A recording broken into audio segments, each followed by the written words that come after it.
Of ಅಂದ್ರೆ ಏನು ಅನ್ನೋದು ತಿಳ್ಕೊಬೇಕು ನೀವು. ಈಗ ನೋಡ್ರಿ ಎಲ್ಲ ಲೆಕ್ಕಗಳು ಬರ್ಲಿಕ್ಕತ್ತಾವ ಅಂದ್ರೆ ಇನ್ನು ಮುಂದೆ ನಿಮ್ಗೆ ಏನು ಬರ್ತಾವ? ಸಿಂಪ್ಲಿಫಿಕೇಶನ್ ಬರ್ತಾವಂತೆ ಅರ್ಥ.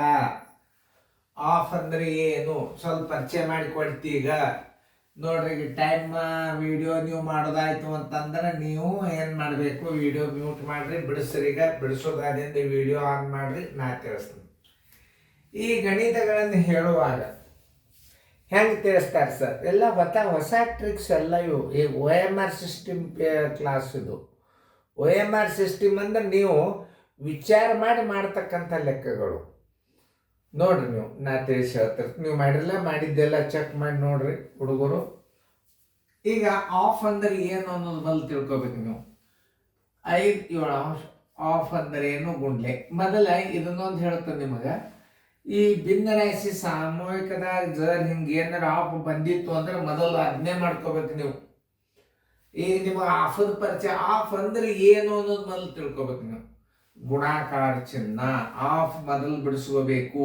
ಯಾವುದೇ ಒಂದು ಸಮೀಕರಣ ಸರಳೀಕರಣ ಮಾಡುವಾಗ ಆಫ್ ಇತ್ತು ಅಂದ್ರೆ ಅದನ್ನ ಮೊದಲು ಬಿಡಿಸ್ಕೋಬೇಕು. ಅದು ಯಾವ ಜಾಗದಾಗ ಆಫ್ ನೀವು ತಕ್ಕೊಂಡಿರ್ತೀರಿ ಅದೇ ಜಾಗದಾಗ ಉತ್ತರ ಇಡಬೇಕು. ಆ ಚಿಹ್ನ ಆ ಚಿಹ್ನದ ನಡಬರ್ಕ ಅಥವಾ ಆ ಕಂಸ ಈ ಕಂಸದ ನಡಬರ್ಕ ಆ ಉತ್ತರ ಇಡೋದು ಕಲಿಬೇಕು ನೀವು. ಸರಳೀಕರಣ ಬೇಸಿಕ್ ಇದು. ಇನ್ನು ಸರಳೀಕರಣ ಚಾಲು ಆಗಿಲ್ಲ ನಿಮಗೆ. ಆ ಸರಳೀಕರಣಗಳನ್ನು ನೀವು ಏನಾದರೂ ಕಲ್ತಿರಿ ಅಂತಂದ್ರೆ ನಿಮಗೆ ಈ ಮೇ ಅನ್ಗೊಳ್ದ ಮೇ ಎಂಡ್ಗಳಿಗೆಲ್ಲ ಸರಳೀಕರಣಗಳು ಬರಬೇಕು. ಆಮೇಲೆ ನೀವು ರೆಗ್ಯುಲರ್ ಕ್ಲಾಸಿಗೆ ಬಂದ್ರೆ ನಿಮಗೆ ಥಿಯರಿ ಗಣಿತಗಳೇ ಬರಬೇಕು. ಲಾಭಾನಿ, ಸರಬಡ್ಡಿ, ಸುತ್ತಳತೆ, ಕಾಲ, ವೇಗ, ಕಾಲ, ದೂರ ಎಲ್ಲ ಕ್ರಮಬದ್ಧವಾದ ಅಭ್ಯಾಸಗಳು ಬಂದ್ಬಿಡ್ತಾವೆ. ಮುಂದೆ 2 ತಿಂಗಳ ಪೇಪರೇ ಸ್ಟಾರ್ಟ್ ಆಗ್ತಾವೆ. ಇದನ್ನು ಅದಕ್ಕೆ ನೀವು ಕಲಿಯಿರಿ ಅನ್ನೋದು. ಆಮೇಲೆ 3 7 6 1 7 7 3 ಅಂಶ ಆಯ್ತು. ಆಫ್ ಮೊದಲು ನೋಡ್ರಿ, ಮೊದಲೇ ಹೇಳಿನ ಸಿಂಪ್ಲಿಫಿಕೇಶನ್ದೊಳಗೆ ಇಲ್ಲಿ ಆಫ್ ಇಲ್ಲ. ಇಲ್ಲಿ ಆಫ್ ಕೊಟ್ಟಾನ ಮೊದಲು ಬಿಡಿಸ್ಬೇಕು. ಆಮೇಲೆ ಭಾಗಾಕಾರ ಇತ್ತಾನ, ಆಮೇಲೆ ಗುಣಾಕಾರ, ಆಮೇಲೆ ಆಮೇಲೆ ಗುಣ, ಹಿಂಗಿರ್ತಾವ. ಈಗ ಮೊದಲ ಸಿಂಪಲ್ ಸರಳೀಕರಣ ಅಂತಾರೆ. ಬರೀ ಭಿನ್ನ ರಾಶಿಯ ಸರಳೀಕರಣ. ಇದು 7 ಒಂದಲ್ಲೇ, ಇದು 7 ಒಂದಲ್ಲೇ. ಈಗ ಎಷ್ಟು ಉಳಿತು? 5 3 ಅಂಶ ಆಯ್ತು. ಇದನ್ನ ಇಷ್ಟೇ ಇಡಬಾರ್ದು ಆನ್ಸರ್ ಇಡಾಗ. ಇದು ವಿಷಮ ಭಿನ್ನ ರಾಶಿ ಅದ ಅಂದ್ರೆ ಇದೊಂದು ಮಿಶ್ರ ಭಿನ್ನ ರಾಶಿಯಾಗಿ ಮಾಡು. 3 ಒಂದಲೇ 3 2 3 ಅಂಶ. ಆನ್ಸರ್ ಈಸ್ ಈಕ್ವಲ್ ಟು 1 ಪೂರ್ಣ 2 3 ಅಂಶ. ಉತ್ತರ ಯಾರು ಬಂದದ ರೈಟ್ ಹಾಕೊಡ್ರಿ, ಚೆಕ್ ಮಾಡ್ರಿ ಅವ್ರನ್ನ. ಈಗಂತೂ ಮುಗೀತಾ? ಇನ್ನು ಈ ಕ್ರಿಯೆಯನ್ನು ಮಾಡುವಾಗ ಹೆಂಗೆ ಮಾಡಬೇಕು ಅನ್ನೋದ್ರ ಬಗ್ಗೆ ನಾನು ನಿಮಗೆ ತೋರಿಸ್ತೀನಿ.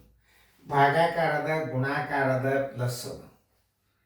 ಅವಾಗ ನೀವು ಫಸ್ಟ್ ಭಾಗಾಕಾರ ತಗೋಬೇಕು. ಭಾಗಾಕಾರನ ಹಚ್ಕೊಳ್ಳೋದು 2 3 6 1 7 2 ಅಂಶ ಮೊದಲು ಹಚ್ಕೋಬೇಕು. ಭಾಗಾಕಾರ ಚಿಹ್ನ 14 28 1 29 29 14 ಅಂಶ.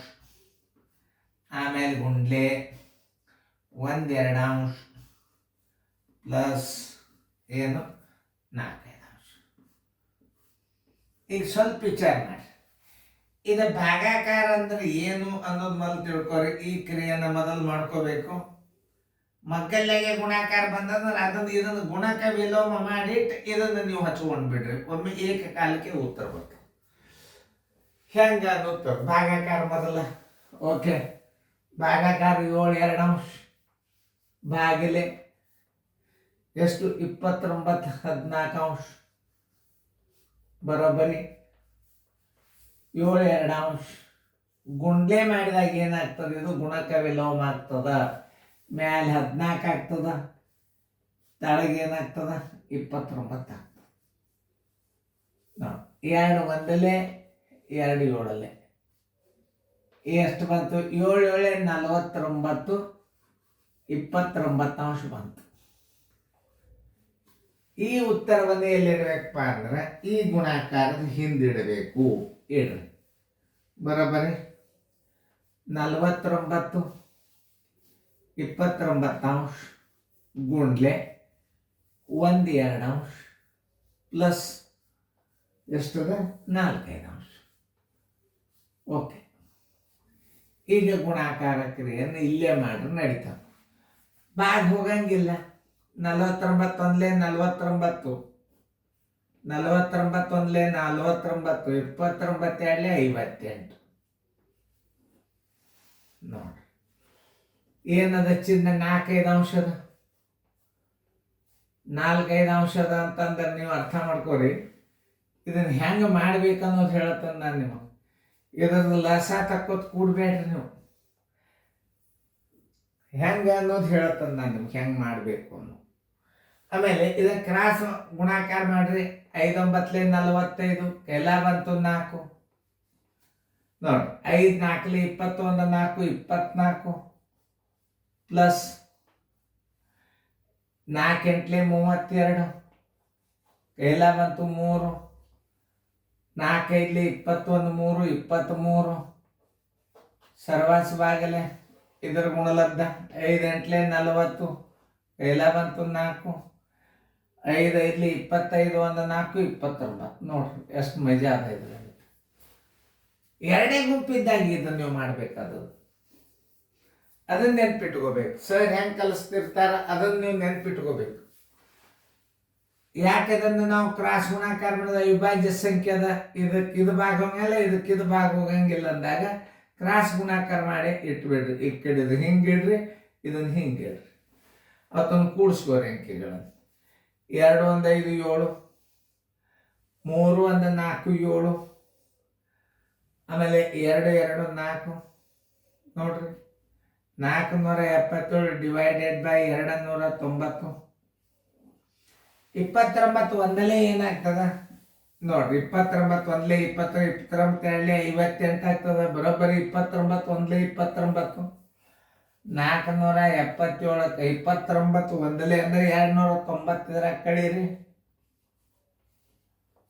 7 7 10 17 9 10 ಅಂದ್ರೆ 8. ಕೈಲಾ ಬಂತು ಅಂದ್ರೆ 4 187 ಡಿವೈಡೆಡ್ ಬೈ 290. 187 ಹೆಚ್ಚ ಅವಿಭಾಜ್ಯ ಅಂಕಿನೇ ಅದು. ಹೆಂಗೆ ನಾ ಕಳೆದ ಅನ್ನೋದು ನೀವು ತಿಳ್ಕೊರಿ. ಇದು ಕರೆಕ್ಟ್ ಅದನ್ನ ಇಲ್ಲ ನೋಡ್ರಿ, ಚೆಕ್ ಮಾಡಿ. 1.187 290 ಕರೆಕ್ಟ್ ಅದ. ಇದನ್ನ ಸರಿಯಾಗಿ ತಿಳ್ಕೊಬೇಕು ನೀವು. ಹೆಂಗೆ ಸರ್ ತಿಳಿಸ್ಯಾರ ಇವೇಂದರೆ ನೀವು ಅಂಶ ಛೇದ ಕೂಡಿಸಲ ಸಾಧು ತಕ್ಕೋತ್ ಕೂತಾರೆ ಅಂದ್ರೆ ಮುಗಿತು.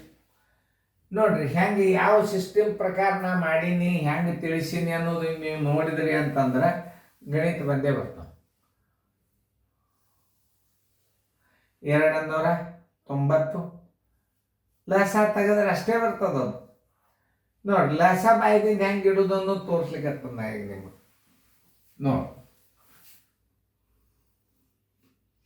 ನೋಡ್ರಿ ಹಿಂಗೆ ಗಣಿತಗಳನ್ನು ಮಾಡೋದ್ರಿಂದ ಏನಾಗ್ತದ, ನಿಮ್ಗೆ ಎಕ್ದಮ್ ಸರಳ ಬಂದ್ಬಿಡ್ತಾವ ಗಣಿತಗಳು. ಹೆಂಗೆ ಉತ್ತರ ಕಂಡು ಹಿಡಿಬೇಕು ಅನ್ನೋದು ಸೀದಾ ಬರ್ತದೆ. ತಿಳಿದಲ್ಲ. ಗುಣಾಕಾರ ಮೊದಲನೇನು ಭಾಗಾಕಾರ ಕ್ರಿಯೆ ತಗೊಂಡ್ರಿ. ಭಾಗಾಕಾರ ತಗೊಂಡಾಗ ಏನಾಗ್ತದೆ, ಗುಣಾಕಾರ ಭಾಗಾಕಾರ ಅಲ್ಲಿ ತಗೊಂಡ್ರಿ. ನೋಡ್ರಿ ಇದನ್ನ ಗುಣಾಕಾರ ಗುಣಕ ವಿಲೋಮ ಮಾಡಬೇಕು. 29 14 ಮ್ಯಾಲ 14 ತಾಳಗೆ 29 ಮಾಡಿ ಉತ್ತರ ತೆಗೆದ್ರಿ. ಆ ಉತ್ತರ ಎಲ್ಲಿಟ್ಟು ಮುಂದೆ ಗುಣಾಕಾರ ಅದ ಇಲ್ಲ ನೋಡ್ರಲ್ಲಿ ಮುಂದೆ. ಇಲ್ಲಿ ಗುಣಾಕಾರನ ಕರೆಕ್ಟಾಗಿ ಇಟ್ಕೊಂಡ್ರಿ. ಪ್ಲಸ್ 4 5 ಅಂಶ ಆಯ್ತು. ಯಾ ಅಂಕಿಗೂ ಭಾಗ ಹೋಗುದಿಲ್ಲ ಅಂದ್ರೆ 29 2 58 49 2 29. ಹಾಂ ಇದು 49 ಒಂದ್ಲೆ 49 29 2 58. ನನಗೆ ದಿಕ್ಕು ತಪ್ಪಿತ್ತು ನೋಡಿ. ಪ್ಲಸ್ 4 5 ಅಂಶ. ಎರಡೇ ಗುಂಪಿದ್ದಾಗ ಹೆಂಗೆ ಮಾಡ್ಬೇಕು? ಎರಡು ಗುಂಪುದಾಗ ಒಂದೇ ಒಂದು ಅವಿಭಾಜ್ಯ ಸಂಖ್ಯೆ ಬಂತು ಅಂತಂದ್ರೆ ಏನು ಮಾಡ್ಬೇಕು? 5 ಏನಿದೆ ಅವಿಭಾಜ್ಯ ಸಂಖ್ಯೆ, ಇದರ ಗುಣಲಬ್ಧ ಲಸ ಇರ್ತದೆ, ಅದನ್ನ ತಿಳ್ಕೊಬೇಕು ನಾವು. 58 ಗುಂಡ್ಲೆ 5ರ ಗುಣಲಬ್ಧ ಲಸ ಇರ್ತದೆ, 290 ಇಟ್ಟು ಬಿಡ್ರಿ.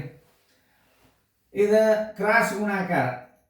ಇದರ ಗುಣಾಕಾರ ಇಲ್ಲೇ, ಇದರ ಗುಣಾಕಾರ ಇಲ್ಲೇ, ಅದನ್ನ ನೆನ್ಪಿಟ್ಕೋಬೇಕು ನಾವು. ಆಮೇಲೆ 477 290 29 2 ಎಷ್ಟು 58 580 ಆಗ್ತದೆ. ಇರೋದೇ 477 ಅದ. 29 ಒಂದ್ಲೆ ಅಂದ್ರೆ 290 ಒಂದಲೇ 290 ಇಟ್ಟು ಸರಿಯಾಗಿ ಕಳೀರಿ. 187 divided by 290. Answer is equal to answer is equal to 1.187 299 ನೋಡಿ ಇಂಥ ಗಣಿತಗಳನ್ನ ಮಾಡ್ಬೇಕು. ಚೆನ್ನಾಗಿ ಮಾಡಿರಿ, ತಿಳ್ಕೊರಿ, ನೀಟಾಗಿ ಹೆಂಗೆ ಮಾಡ್ಬೇಕು ಅನ್ನೋದು ಲಕ್ಷ ಕೊಟ್ಟು ನೋಡ್ರಿ. ಇನ್ನು ದೊಡ್ಡ ಭಿನ್ನ ರಾಶಿ ಬರ್ಲಿಕ್ಕತ್ತ ಅಂದ್ರೆ ಅರ್ಥ ಮಾಡ್ಕೋಬೇಕಿನ್ನು ಮುಂದೆ ಸರಳೀಕರಣ ಭಾಗ ಬರ್ತದ. ಹೀಗೆ ಲಕ್ಷ ಕೊಟ್ಟು ನೋಡಬೇಕು, ರಿಪೀಟ್ ಗಣಿತಗಳನ್ನು ಮಾಡಿರಿ.